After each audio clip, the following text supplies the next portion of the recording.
Gaan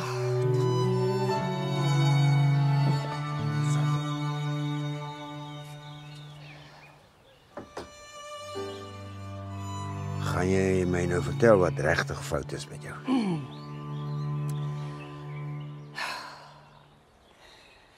Ek is seker so 5 jaar gelede gediagnoseer. Hipertrofiese kardiomyopatie. My hart klop onreëlmatig.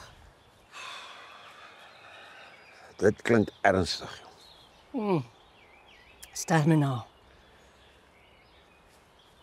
Hoeveel tyd? Dokter het gesê ek moes eintlik al verlede Februarie die emmer geskop het. Hoekom weet niemand nie? En die laaste ding wat ek wil hê, is om 'n las vir almal te word.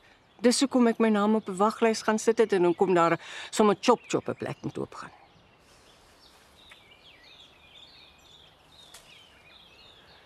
Is jy nie bang vir die dood nie?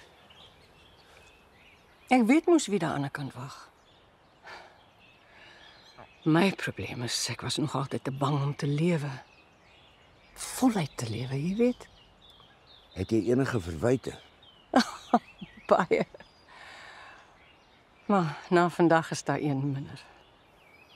Wel, as die koningin en die slapende prinses van al die spinwiele ontslae kon raak, dan kan ek my bes probeer met die emmers hier op Paradysbos.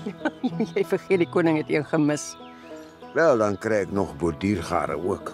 Ons hou jy te besig om die emmer te skop.